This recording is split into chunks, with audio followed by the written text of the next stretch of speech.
Hey guys, Ryan here, and oh man, I just got done watching the Buschy McBush Race 400, and the name wasn't the most ridiculous part of this race. So, yeah, we got a lot to talk about. Cautions that should have been thrown, cautions that maybe took too long, another new winner in 2021 that hadn't won yet. Let's just get right into it.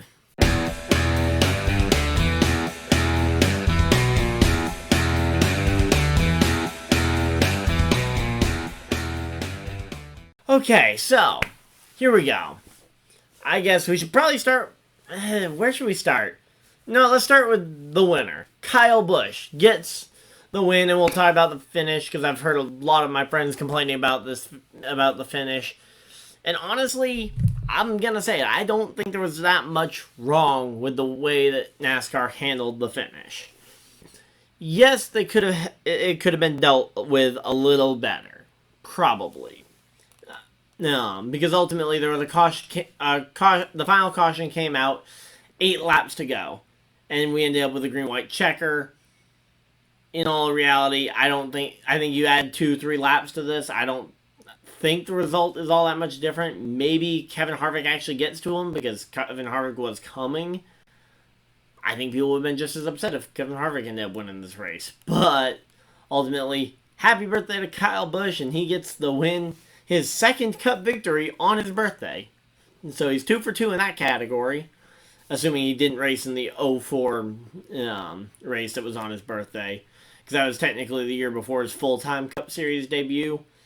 But yeah, so Kyle Busch, though, gets the win over Kevin Harvick just about. And those are two drivers that both have really wanted a win so far this year. Looking forward to next week at Darlington. I think Kevin Harvick very easily could be a pick to win that race.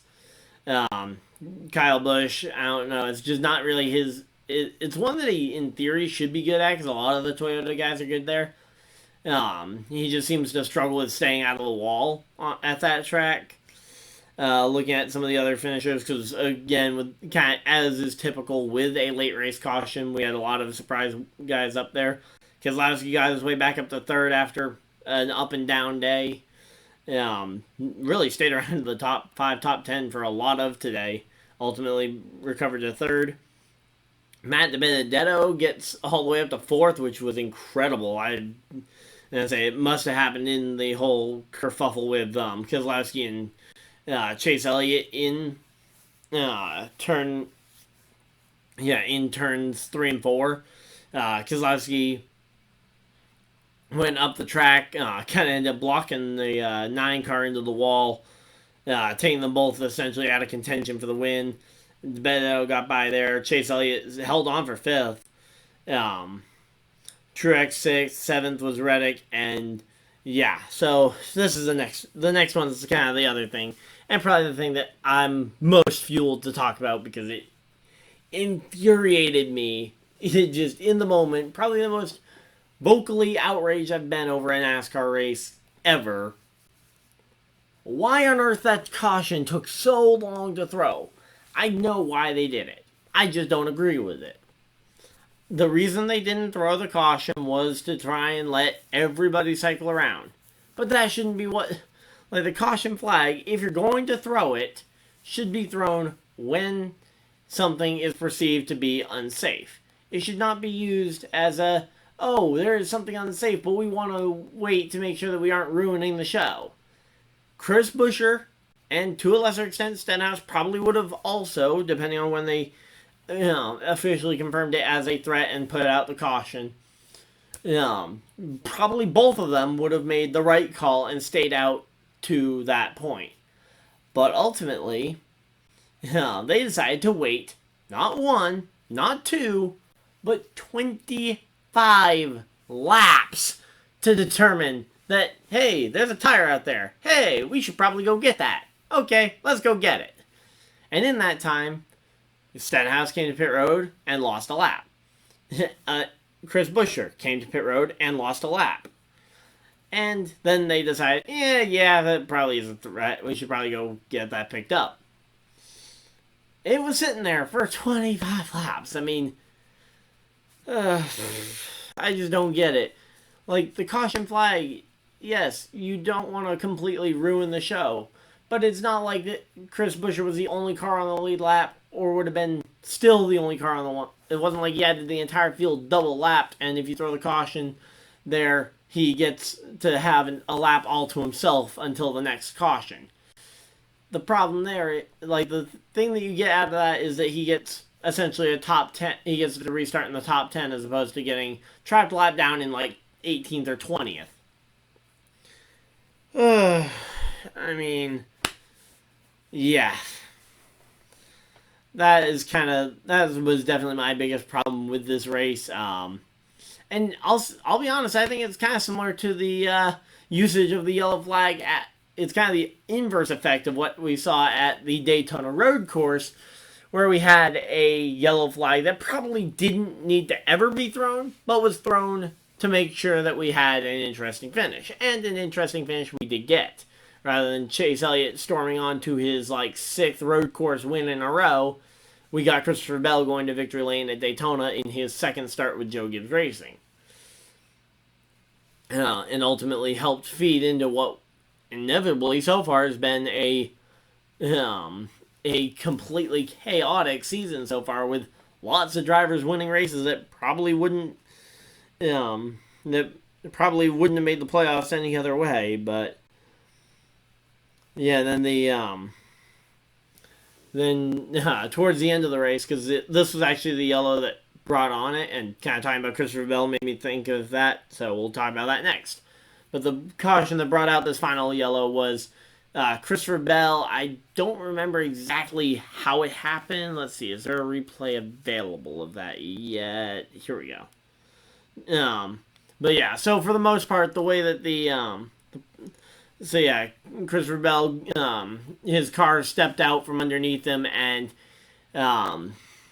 he ended up spinning out and going down to the bottom, collecting Stenhouse, and then coming back up and collecting Ryan Preece. There was a fair amount of debris and cars to get off the track, and the average NASCAR caution takes 4 to 5 laps to clean up and get back to green. Okay, 4 to 5 laps. That sounds reasonable. Caution came out with 8 laps to go. It took them about, I'd say, 3 or 4 laps to get everything cleaned up. And then they waited 2 laps. Because they had to have a lap for the pit road to be open, then a lap for it to be open for lap down cars. Then they had to have a lap for the choose cone. And ultimately we came back to the green flag, and it was 2 laps to go in the race. I honestly didn't see that much of a problem with it, but I know I saw a lot of people complaining that, they handed this race to Kyle Busch. And ultimately, yes, Kyle Busch did win the race. And probably if this race had gone on another lap or 2, yeah, maybe he wouldn't have won it. But I think they would have done that. I think it would have taken at least that long, if not longer, no matter who was the leader. I don't think that they intentionally extended the yellow an extra bit to try and intentionally get Kyle Busch the victory. Now, obviously, I am definitely not the least biased guy to be assessing a Kyle Busch victory for legitness, because I am a big Kyle Busch fan. But I honestly, if this had been Keselowski leading, I don't think I wouldn't have seen much of a problem. It's just kind of, it happens. You have a late race restart, and ultimately the leader is going to have an advantage when there's only 2 laps to go in a race. I mean, yeah, it's just kind of one of those things. I don't really see the problem with I don't think they did anything improperly, and I think they very rarely will throw the red flag for a 5 to 6 minute cleanup. I mean, that cleanup took like 5, 6, 7 minutes, maybe 10 minutes tops, to clean the track up and get pit road open and get back to green flag racing. I mean, usually it takes a minimum 20 to 30 minute cleanup or estimated cleanup for them to really use the red flag. So, do I see a problem with the finish? Obviously not, because my guy got to victory lane. Do I think that NASCAR did anything wrong in that case? No, I think they did what pretty much needed to be done. It needed to be cleaned up, and however long it took, it is how long it took. Ultimately, the race was finished within regulation, so it wasn't even like it was an overtime finish where they could have said, oh, if the race had ended in regulation, which there hasn't been a NASCAR race that didn't have the opportunity for overtime in a while. But yeah, so just leading down through the rest of the finishers. So you had Chris Buschy actually pretty bad at the 8th because he finished 8th, and that was kind of my big thing that I was upset about was the whole tire incident. They need to, I mean, especially when they've already got a principle set that, hey, a tire in the grass equals a yellow flag will be thrown. Because that's how it's been for years at this point. William Byron and Austin Dillon rounding out your top 10. That's pretty good. Daniel Suarez impressing me again with an 11th place finish. Denny Hamlin 12th. McDowell getting up to 13th. I mean, he's just having a dream season at this point. I mean, the McDowell fan of me is very happy. Just waiting on my Daytona 500 win diecast to add up to that collection. Chastain 14th, and Kurt Busch rounds out your top 15. Other notable finishers, Larson was involved in a last lap crash, or a last lap spin, so he ultimately got finished down there in 19th. Logano 17th. Cindric in his first Kansas start, making limited starts, he finishes 22nd. I believe he was also involved in that last lap kerfuffle.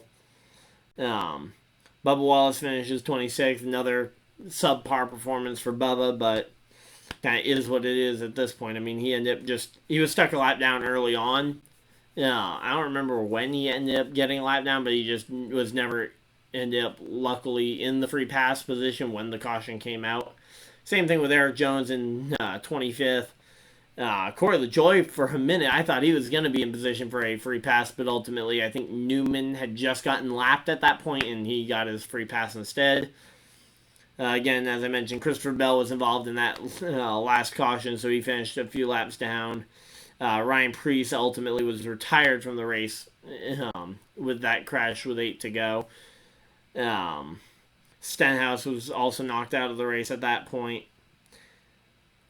And then we had a bunch of guys running like 10 laps down that ultimately finished the race. But yeah, so that was kind of the main things to look at from the Buschy McBusch Race 400 here, won by Kyle Busch. Yeah, just kind of summing it up.